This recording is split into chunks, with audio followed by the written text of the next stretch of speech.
ہماری تو یہاں پہ فرائیڈے کی ہے، آپ لوگوں میں پاکستان سے میری جن سے بھی بات ہوئی ہے آپ لوگوں سے سیٹرڈے کو عید ہے، تو اللہ سبحانہ تعالیٰ وہ لوگ منظور کرے، وہ لوگ جو حج پہ گئے ہیں بہت بہت مبارکباد، اور جو پیچھے رہ گئے ہیں دیکھیں ہر کسی میں تو استطاعت ویسے بھی تو نہیں ہوتی نا، تو حج تو صرف انہیں پہ فرض ہے جن پہ استطاعت ہے، لیکن اب دیکھیے کہ صدقے جائے اللہ سبحانہ تعالیٰ نے اتنا اجر رکھا ہے ان لوگوں کے لیے جو گئے ہیں، تو وہ تو ڈیفینیٹلی ان کا اجر سب کو پتہ ہی ہے، جو پیچھے رہ جانے والے ہیں رسول اللہ صلی اللہ علیہ وسلم نے فرمایا تھا کہ جو شخص فجر کی نماز جماعت کے ساتھ پڑھتا ہے، دیکھیے ہم عورتوں کے لیے یہ نہیں ہے نا کنڈیشن، ہم تو گھر میں پڑھتے ہیں، تو فجر کی نماز آدمی جب مسجد میں جا کے پڑھتے ہیں تو اس وقت تک بیٹھے رہتے ہیں جب تک سورج طلوع ہوتا ہے، ٹھیک ہے، تو جیسے ہی سورج طلوع ہوتا ہے تب تک وہ بیٹھے اللہ سبحانہ تعالیٰ کا ذکر کرتے رہتے ہیں، تو رسول اللہ صلی اللہ علیہ وسلم نے فرمایا تھا کہ ایک حج اور عمرے کا ثواب ہے ایوری سنگل ڈے، الحمدللہ، اور راوی بیان کرتے ہیں کہ رسول اللہ نے فرمایا کہ پورے حج اور پورے عمرے کا پورے حج اور پورے عمرے کا 3 دفعہ رسول اللہ صلی اللہ علیہ وسلم نے زور دے کے فرمایا تھا کہ ان کو اتنا ثواب ملے گا، تو الحمدللہ جو پیچھے رہ جانے والے بہت سی آسانیاں ہیں، سب سے بڑی بات ہے کہ ہمیں 9 دن کے روزے ملتے ہیں، لیکن اگر ہم 9 کے نہیں رکھتے تو ہم ہر کسی کی کنڈیشن فرق ہوتی ہے، کوئی تھوڑی سے رکھ سکتا ہے اور کوئی صرف عرفات کا دن کا روزہ رکھتا ہے، تو اس کے لیے بھی اللہ سبحانہ تعالیٰ آسانیاں فرمائے، آمین ثم آمین، اور قبول کرے، کیونکہ پچھلے سال اور آنے والے سال کے گناہ کا کفارہ بن جائے گا انشاءاللہ۔ اللہ سبحانہ تعالیٰ جی ہم سب کو آپ مجھے اپنی دعاؤں میں ضرور یاد رکھیے گا، میں بھی آپ لوگوں کو، میں بھی تمام اسٹوڈنٹ کو، تمام والوں کو اپنی دعاؤں میں یاد رکھتی ہوں۔ اللہ سبحانہ تعالیٰ ہماری محنتوں کو، وہی بات ہے کہ اللہ سبحانہ تعالیٰ نے تو دیکھنا ہے نا کہ ہماری نیتیں کیا ہیں، اور قبول و منظور کرے۔ آج کی کلاس تھوڑی لمبی ہو جائے گی، اگر آپ کو نیند آئے گی تو بستر میں کلاس سنتے رہیے گا، کیونکہ میرا ارادہ ہے کہ انشاءاللہ آج کی کلاس میں ہم سورۃ النحل کمپلیٹ کریں گے، تاکہ چھٹیوں کے بعد جب ہم دوبارہ سے آئیں گے تو ہم 30th پارہ انشاءاللہ اپنا سٹارٹ کریں گے۔ میرا آپ سے یہی پرومس تھا کہ ہم 30th پارہ کریں گے، اس کے بعد واپس آ کے 15 پارہ جو ہے وہاں سے ہم اپنی کلاس آغاز کریں گے، تو اللہ سبحانہ تعالیٰ ہمیں توفیق عطا کرے کہ ہم نے جو نیت کی ہے ہم اس پہ عمل کر سکیں، آمین ثم آمین۔ اچھا جی، سب سے پہلے تو آپ لوگوں کے ڈفرینٹ کوسچنز تھے قربانی کے بارے میں، تو آج ہم تھوڑا سا آج کو دیکھ لیتے ہیں، میرے پاس اتنا وقت نہیں کیونکہ میں نے جیسے بتایا نا کہ کلاس لمبی ہوگی، کیونکہ ہم نے یہ سورہ ختم کرنی ہے، تو تھوڑے سے سوالات کے جواب میں آپ کو آسانی سے دے دیتی ہوں کہ ترمذی کی حدیث ہے 1505 اور ابن ماجہ کی 3149۔ اچھا جی، کوسچن یہ تھا کہ گھر کا جو سربراہ باپ ہے یا شوہر ہے، اگر وہ قربانی دیتے ہیں تو کیا وہ سارے گھر والوں کی طرف سے قربانی ہو جاتی ہے؟ کیونکہ ہم تو شروع سے ایسے کرتے آ رہے تھے، سنتے آ رہے تھے، اور بعض نے یہ کہا کہ نہیں، یہ تو ہر ایک کو اپنی قربانی کرنی ہے جو صاحب نصاب ہے، تو اس میں کیا ڈفرنس ہے اور یہ کیوں کلیئر بات نہیں سمجھ آ رہی ہے؟ تو اس کے بارے میں آپ کو بتاؤں کہ اگر گھر کا سربراہ جو ہے، چاہے وہ والد ہے یا شوہر، وہ قربانی کرتا ہے اور باقی اہل خانہ جو ہے وہ صاحب نصاب نہیں ہے۔ صاحب نصاب کس کو کہتے ہیں؟ جیسے اگر لڑکا ہے وہ کمار ہے، لڑکی ہے وہ کماری ہے، یا بیوی کے پاس 750 تولے، سوری 7.5 تولے اور 52 تولے چاندی ہے، تو وہ صاحب نصاب ہوگی۔ اب 100 اتنے 750 تولے ہوگا تو پکی صاحب نصاب ماننے کی قربانی کر دیں گے۔ تو اچھا جی، ان کے اوپر قربانی واجب ہو جاتی ہے۔ اچھا، یہ حضرت ابو ایوب انصاری رضی اللہ عنہ فرماتے ہیں کہ رسول اللہ صلی اللہ علیہ وسلم کے زمانے میں آدمی اپنی طرف سے اور اپنے گھر والوں کی طرف سے ایک بکری قربان کرتا تھا، اور جبکہ وہ اس میں سارے گھر والے شریک ہوتے تھے، تو اس میں علماء نے بتایا کہ یہ حکم اس وقت کے رواج اور وسائل کے مطابق آج کے دور میں کیونکہ قربانی مالی استطاعت رکھنے والے ہاتھ پر واجب ہے، اس لیے اگر بیوی یا بچے صاحب نصاب ہوں گے، کیونکہ اب یہ والا قرآن جب نازل ہو رہا تھا یہ تو بالکل وہ زمانہ تھا نا جب رسول اللہ صلی اللہ علیہ وسلم تھے وہاں پہ، درمیان میں ان کے مدد جب آیات نازل ان کو بتایا کرتے تھے، تو اس وقت جو ہم پہلے تھے مسلمان، ہم سے پہلے جو مسلمان تھے نا اپنے والد تھے نا، اور اللہ سبحانہ تعالیٰ نے ان کی ایگزامپل دی کہ وَعَلَى الَّذِينَ ان لوگوں کے اوپر عادو جو یہودی بن گئے تھے، انہوں نے اپنا نام خودی سے یہودی رکھا تھا، حرمنا حرام کہہ دیا ہم نے ما قصصنا علیک من قبل، جو ہم نے اس سے پہلے آپ کو بیان کر دیا، اس سے پہلے آیات میں پڑھ چکے نا کہ ان کے اوپر اللہ سبحانہ تعالیٰ نے کیا حرام کیا تھا، چربی، گوشت کی چربی ان کے اوپر حرام کیا، اور کیوں حرام کی تھی اللہ سبحانہ تعالیٰ نے بیان کیا، اتنا مشکل کام تھا، اتنا مشکل کی اتنی سی چربی بھی وہ حرام تھی، ان کو پوری نکالنی پڑتی، پوری پھر جا کے وہ گوشت کھا سکتے تھے۔ تو اللہ سبحانہ تعالیٰ نے فرمایا کہ یہ اتنا جو مشکل کام تھا، ہم تو یہ کتنا مشکل کام ہے، تو اللہ سبحانہ تعالیٰ نے کہا یہ ظلم میں نے نہیں کیا، ان کو حرام اللہ نے کیا، حرام اللہ، اور اللہ سبحانہ تعالیٰ کہتے ہیں کہ میں نے ظلم نہیں کیا، وما ظلمناہم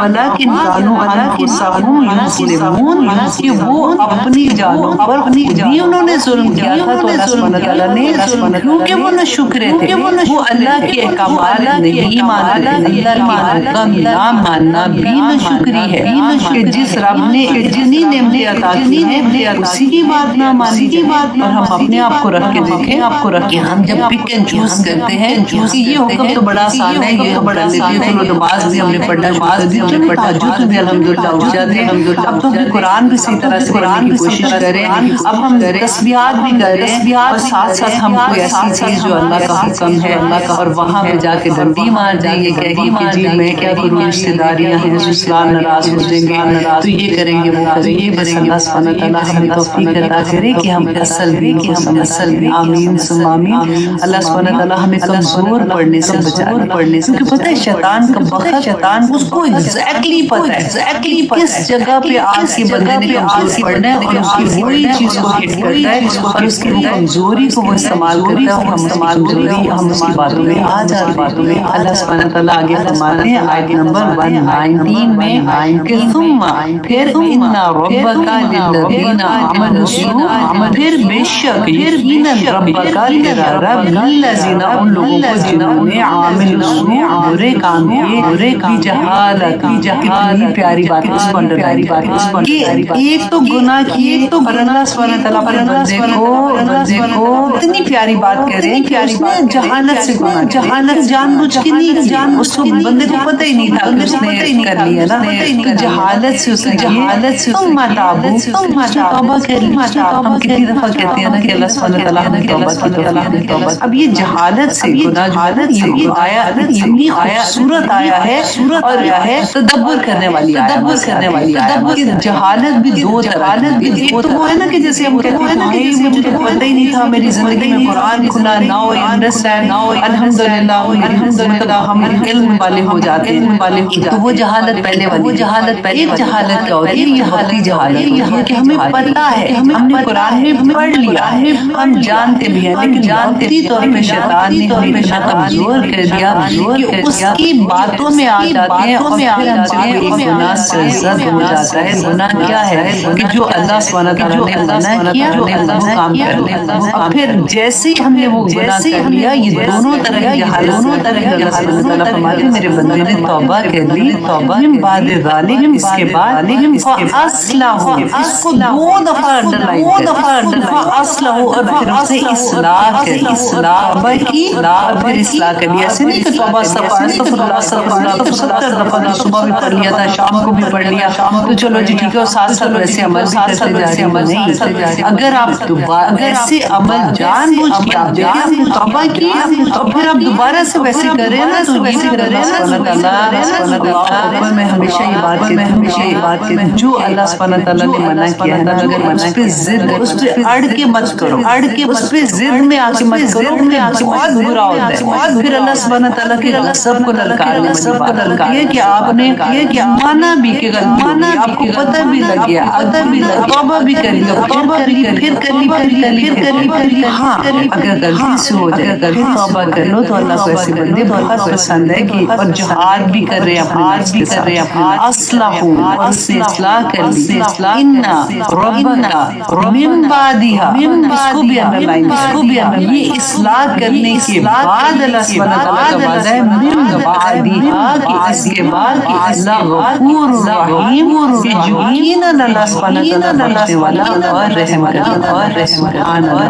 اللہ سبحانہ تعالیٰ فرماتے ہیں آیت نمبر 1 میں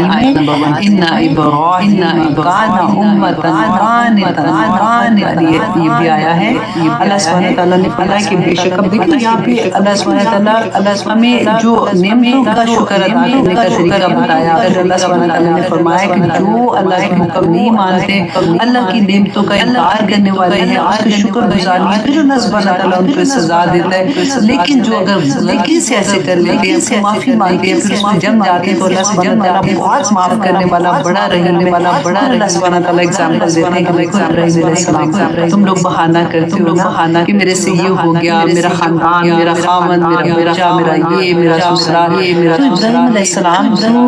کے پاس کیا تھا ان کے پاس کون ان کو تبلیغ کرنے آیا کو تبلیغ کس نے ان کو اللہ کی پہچان پوری سوسائٹی پوری سوسائٹی شرک کرنے والی تھی باپ جو تھا وہ بچپن سے گھر میں وہ ایک بندہ جس کو اللہ سبحانہ تعالیٰ نے خلیل اللہ کا دوست وہ ایسے قانت تھے کہ اللہ سبحانہ تعالیٰ نے قرآن میں یہ گواہی یہ واحد شخص واحد نبی ہے جن کو ہر ریلیجن کے لوگ وہ اللہ سبحانہ تعالیٰ نے اسی لیے ان کی ایگزامپل دی کہ ان ابراہیم کان امۃ ابراہیم علیہ السلام ایک فرد نہیں تھا امت میں تو بے شمار لوگ ہوتے ہیں نا ایک بندہ پوری امت کے مقابلے میں اتنا بڑا اتنی اللہ سبحانہ تعالیٰ نے عزت کی جگہ پہ رکھا قانتاً فرما بردار للہ اللہ حنیفہ یکسو ہو کے بالکل ایسے سورج مکھی کا پھول جہاں سورج جاتا ویسے اللہ سبحانہ تعالیٰ نے کہاں ان کو لیا اب دیکھیے اللہ نے عزت جو اتنی دی اتنا احترام بلند مرتبہ محبت وہ یوں ہی نہیں ملی اللہ سبحانہ تعالیٰ جب بات ہم لوگ کرتے ہیں نا کہ جب رسول اللہ صلی اللہ علیہ وسلم کی بات ہم کرتے ہیں کہ اللہ سبحانہ تعالیٰ نے بار کہا کہ وہ اللہ سبحانہ تعالیٰ کے بندے تھے ہم لوگ جب بھی یہ بات کرتے ہیں نا کہ وہ نور تھے وہ نور بھی تھے وہ سب کچھ تھے لیکن اللہ کے بندے تھے اللہ کے بندہ یہ جاننا کیوں اس میں ایمان لانا اس لیے کہ جب ہمیں یہ احساس ہوگا نا کہ یہ انسان تھے ابراہیم علیہ السلام انسان تھے اس کے بعد وہ نبی تھے سارا رسول اللہ صلی اللہ علیہ وسلم بھی انسان تھے تو تبھی تو ہمیں یہ ہوگا کہ ہم بھی یہ کام کر سکتے ہیں ہم بھی اس لیول تک جانے کے لیے کوشش کر سکتے ہیں وہ لیول پتہ نہیں کیسے ہوگا یا ہوگا کہ نہیں یا میں اس کی بات نہیں کر رہی ہوں لیکن لیسٹ ہم ان کے نقش قدم پہ چلنے کے لیے ہم یہ بہانہ نہیں کریں وہ تو کر سکتے تھے ہم تو نہیں نہ کر سکتے وہ تو نبی تھے وہ کر سکتے تھے ہم نہیں کر سکتے تھے اللہ سبحانہ تعالیٰ نے اس بات کی حکمت کہ یہ جتنے بھی نبی تھے جیسے جو ان کے اخلاق تھے ان کے عمل تھے جس طرح سے انہوں نے اللہ تعالیٰ راضی کیا عبادت کی دنیا میں بھی کی دنیا ہر فیملی کے ساتھ ایک ایگزامپل بچے بھی تھے خاندان بھی تھا کس طرح سے انہوں نے ابراہیم علیہ السلام کو کس نے آگے یہ سارا کچھ وہ ایک بندہ پورے لوگوں سے لڑتا رہا ہم نے پہلے پڑھا تھا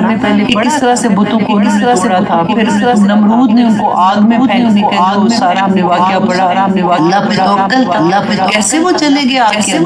اور اللہ سبحانہ تعالیٰ نے آپ کو حکم دے دیا کہ میرا خلیل آ رہا ہے خلیل بردن و سلام کہ اللہ سبحانہ تعالیٰ نے کہ اللہ سبحانہ پھر امتحان پڑا بڑھاپے میں اولاد اتنی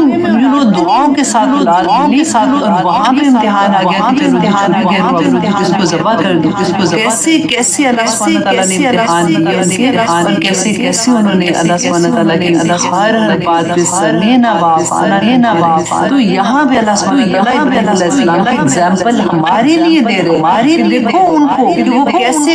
کیسے تم بہانے کس چیز کے کرنے وہ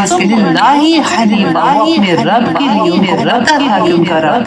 تمہیں بھی پتا لگ گیا ہے اب تم کتنے قانت ہوتے ہو کتنے حنیف ہوتے ہو اللہ سبحانہ تعالیٰ فرماتے ہیں وَلَمْ يَكُن مِنَ الْمُشْرِكِينَ کہ لوگوں وہ شرک کرنے والے نہیں، کیونکہ ابھی پہلا خطاب تو مشرکین مکہ کے سامنے ہو رہا تھا نا، کیونکہ رسول اللہ صلی اللہ علیہ وسلم یہ مکی دور کی سورہ، تو یہ مشرکین مکہ کہتے تھے کہ ہم ابراہیم علیہ السلام کی بس تو اللہ سبحانہ تعالیٰ کہہ رہے ہیں کہ وہ تو شرک نہیں کرتے تھے، تم کیوں شرک کر رہے ہو؟ اگر دیکھو جو بنا کے بیٹھے ہوتے وہ وسیلہ ہی بناتے، بتوں کو خدا نہیں کہتے، خدا کو یہ کہتے تھے۔ اللہ سبحانہ تعالیٰ نے قرآن میں فرمایا کہ ان سے پوچھو کہ بارش کون برساتا ہے؟ کہ اللہ برساتا ہے، ان کو پتہ ہے وہ اللہ کو پہچانتے ہیں، لیکن وہ وسیلے بناتے ہیں کہ اللہ سبحانہ تعالیٰ ان کی وجہ سے اگر یہ اللہ سے دعا کریں گے تو ہمیں ملے گا، ورنہ ہم کو ملے گا۔ تو اللہ سبحانہ تعالیٰ نے قرآن میں ہمیں کیا کہا؟ وَإِذَا سَأَلَكَ عِبَادِي عَنِّي فَإِنِّي قَرِيبٌ، اسی لیے تو اللہ سبحانہ تعالیٰ نے وہ آیا نازل فرما دیا کہ میرا بندہ تو جب بھی مجھے پکار کر میں تیری پکار سنتا ہوں، تجھے ایسے آنے کی ضرورت نہیں ہے، میں تیری شارک سے زیادہ میں تمہیں جانتا ہوں، تجھے مسجد میں جانا، حرم میں جانا، تجھے مدینہ شریف جانا جائے تو بہت اچھی بات ہے، لیکن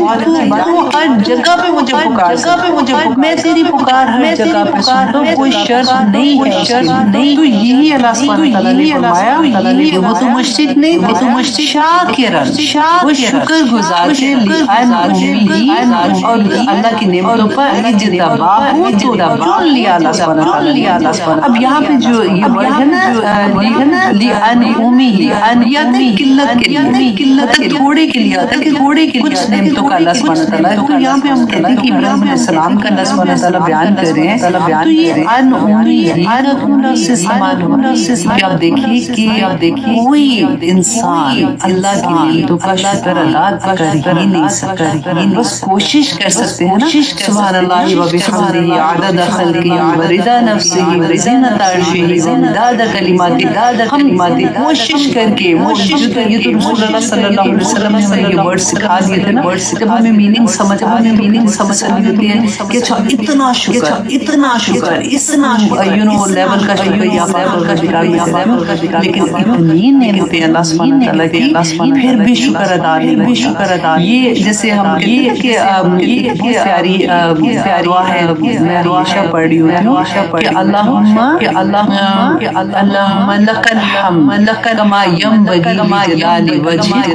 وعظیم سلطانک۔ کہ اتنی پیاری اللہ سبحانہ تعالیٰ کی حمد ہے نا، شکر ہے بیسیکلی کہ اللہ سبحانہ تعالیٰ کے فرشتے جب یہ دعا لے کے گئے تو اللہ سبحانہ تعالیٰ نے کیا فرمایا تھا کہ اس کو رکھ دو، قیامت کے دن میں اپنے بندے کو اس کا اجر خود ہی عطا کروں۔ تو بہت پیاری اگر کبھی دل چاہے نا شکر سے دل بھر جائے تو پھر یہ ایسی دعائیں سجدے میں جا کے مانگا، یا پروردگار میں کیسے تیرا شکر ادا کروں، کر ہی نہیں سکتا۔ سانس لینا وہی بات ہے حضرت داؤد علیہ السلام کا شکر، میں تو ادا ہی نہیں کر سکتا، یا اللہ تیرا شکر یا اللہ میں کیسے ادا کروں، میں کیسے یہاں پہ اب دیکھیے ابھی ٹائم منٹ ہے، میں نے یہ سورہ ختم کر لی ہے۔ اچھا جی، اللہ سبحانہ تعالیٰ فرماتے ہیں اس کی نعمتوں پر اجتباہ